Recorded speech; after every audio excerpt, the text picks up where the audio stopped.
What's going on, guys? This is John from Liga MX podcast, also on PDC Euro Nights. We're here on a special, quick little segment. Have Rafa and Juby here. Say what's up, guys. What's up, man? What's going on? What's up, guys? I'm glad to be here. Nice. So, I know Danny's not here, but I'm going to take the honors and I'm going to ask you guys, what is your view as of right now with Chivas? For me, it's a frustration time because, like we said before we went on air, Rafa, you said he's happy with getting ties, but that doesn't, or at least it seems like it. Yeah, you know, and that doesn't sit well with me. So, Querétaro, Mazatlán, with all honesty, those are 7 points that we not 7 points. I'm sorry, those are 6 points that we're not gonna get back. Yeah. Right, and that could have put us in a different position in the table. So, with that, I leave it.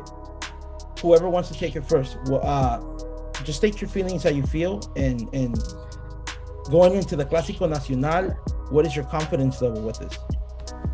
Well, I mean, you want to go or? I'll go because I have a little bit of. I didn't get to talk the last show because obviously I wasn't on it. But I'll go. I'll start with that question backwards, man. Confidence level, honestly, it's always gonna be high. Like I have confidence in these youngsters. They're good attacking players. The problem is they haven't shown it, and like I said, it feels like they're comfortable with getting ties. I know they're trying, but there's just a lack of ideas sometimes. And you're watching the game and you're like, man, are you serious? You practice all week to do this? What are you doing? But there's some truth to what Henry Martin said in his interview. And he said that they have good players over there. They're not getting results. Who knows why? I don't know. You guys have some answers? Because these players, like I said, they have potential and they have quality, but they just can't get it together.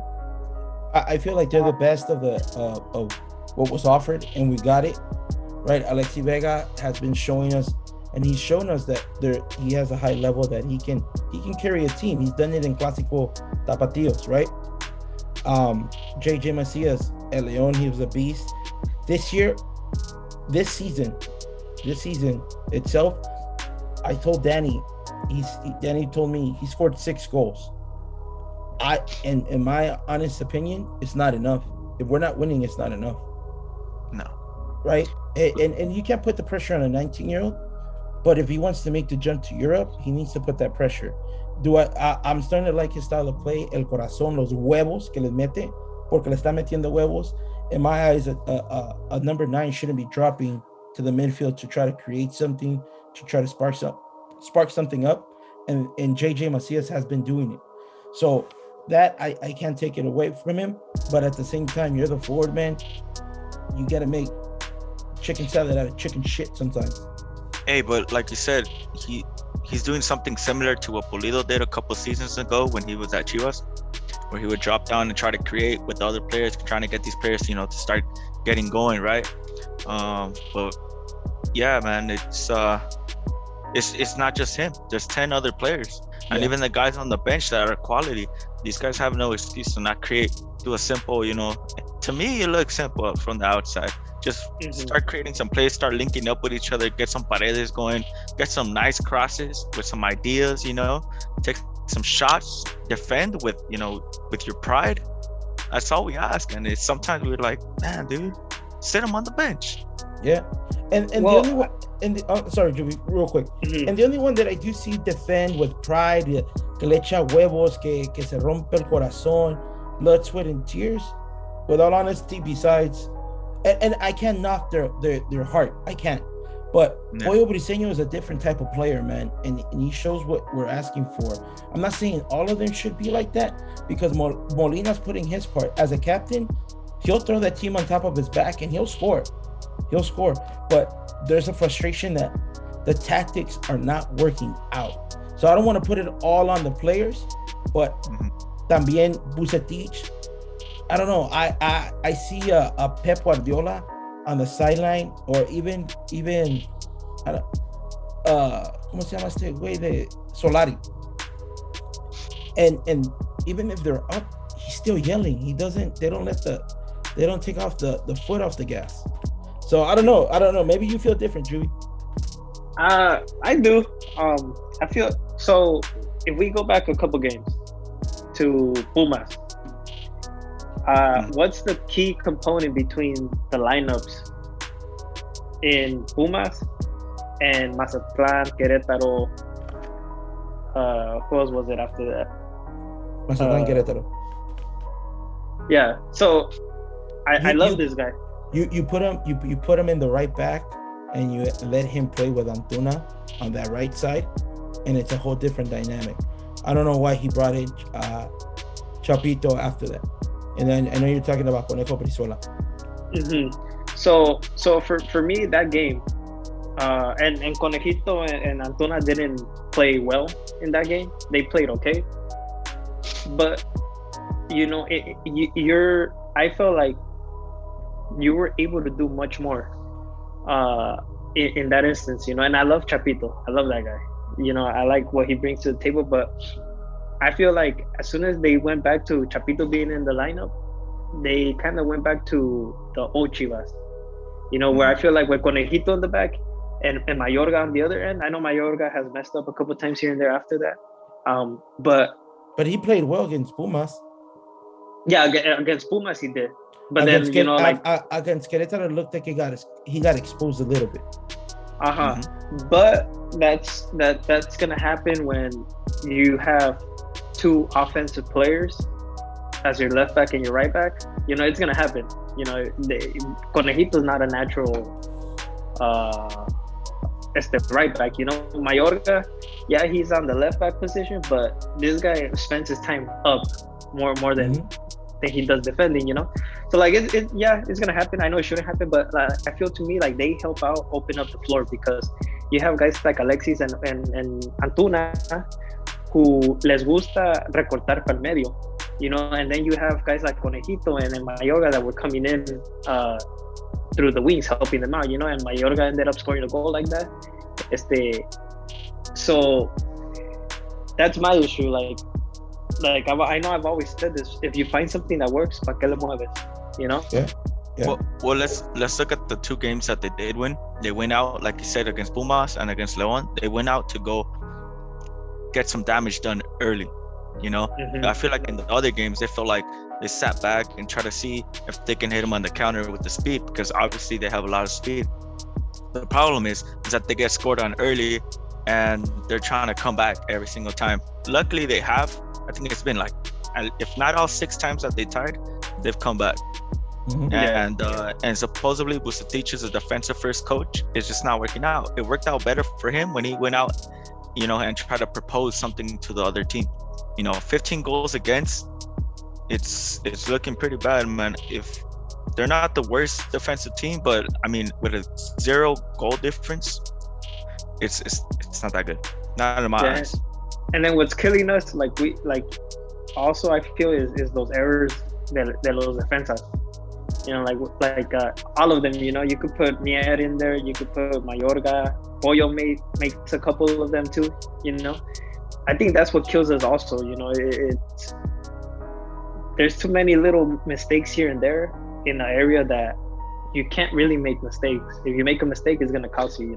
Correct. And then if we go up a little higher to Molina and Lalo Torres, they make little mistakes here and there too. Yeah. And I feel like that's one thing that gets exposed more now, that if we're not attacking like we did against Pumas, those little mistakes get exposed more, because now it's like you're not attacking and then you're still making mistakes. You're still making mistakes down low. You're just allowing the team to just want to go up all the way and just attack. Here's my question: is this gonna continue? Because do you guys think it could turn around eventually? I think there's signs of life. I think, with all honesty, we have a really, really experienced, good coach. He's proven it. It's just that I don't think for him, you know what? Let me rephrase that. I think it's a culture shock when you play with nothing but Mexicans and you don't have the luxuries of going again in Uruguayo, Argentino, Africano, and Europeo, Russo, right? So, you know, I think for them, it's a little bit harder to play with what they got. And for Vucetich, I don't think he's ever had un equipo mexicano como este. No, and it's true. I'll give you that, man. But you also got to look at these kids have been winning. The ones that have been with Chivas, they've been winning for most of their lives. It's how could they not just continue? Is it that much of a big difference that these guys are from other countries, like you said, are better than them, or is it like a mental thing?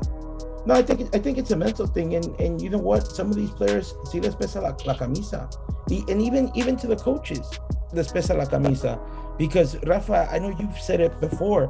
When you're with Chivas, the media has all eyes on you, right? You have all the media outlets, social media. You know, they look at you under a microscope a little bit closer than what it would be with anyone else, right? Yeah. So, does it affect them? I think so. But, you know, if si te pesa tanto la camisa, don't go there. You know, you have guys that we said, JJ, even Canelo Angulo now, that his game has stepped up since he's been playing as a cam. So, you know, I don't know why did he switch up Chapito to bring him back in and take out Conejo Brizola? I don't know. Well, it didn't make sense. Well, we don't know. Like, it could be like Brizola saying, you know what, I don't feel comfortable playing that. And sometimes as a coach, you got to respect that too. But if it's just like a thing that the coach is like, you know what, I'm just going to put back Chapito even though we won, then I think it's a dumb move. Because like Juby said, they looked a lot better. Like they looked like they had more ideas coming out from the back. Like it wasn't always just going down the side with Conejo. He could go down the middle, you know, spread it out. You know, cut inside and everything, but I don't know. I'm frustrated. No, and that's fine. And this is why I wanted to ask you guys this, just because I get a different perspective from you guys than I'm gonna get from Danny. Obviously, Danny he doesn't follow Chivas like we do, right? So it's a little bit more passionate. It's a little bit more personal for us. So. With that, what's your confidence level going into the Clásico? Because America's playing well; they're in second place. You know, I believe we're in 13th, ninth. Okay. Yeah. So, well, I mean, you always go in there to win. That's it. Doesn't matter about your confidence at that point. You know, it's you go in there and your mentality is we're gonna win. That's it. There's no other option. You know. So, like, when you ask me, like, what's our confidence level and all that stuff, you know, like, in this game, it doesn't matter what the players think. It doesn't matter what the coaches think, what the fans think. It matters that you go in there and you win. That's it. That's all that goes through your head, you know? Like, there's no other option. You go in there, you win. That's it. You can feel bad about yourself after. You know? That's the way I look at it. Yeah. Well, these players got to show up on Sunday and... you know, have that mentality that they have a point to prove. Because like a lot of people that I spoke to over the last couple months, where else are you going to get players from? These are the guys that have to do it. These are the players that are playing at the Olympic level, you know. So they have promise. They have a lot of they're young. They should be energetic. They should be able to rise up to the challenge. But like you said, America's a good team, man. Solari has them playing pretty well. I think they've lost 2 times. One of those was by default. So, hey, they've only lost once. Yeah. And Atlas just has a 3-game winning streak. So, no wonder it's raining here in California, right? Yeah. It's hailing too. Yeah, everything, man. Yeah, I work, me and Juby work not that far. We're pretty much neighbors. We're like 30 feet away from each other. And Juby got the loudest because his stall is right next to the door. But man. But yeah, other than that, man, I want to thank you guys for taking time. I know you guys are busy, and we just did PDC Euro Nights. Thank you, and you can follow us on Apple Podcasts, Spotify, iTunes. Danny's gonna kill me for this one. iHeart. Follow us at PDC Euro Nights, at Liga MX Podcast on Instagram, on YouTube, PDC Podcast. Good night, guys. See you.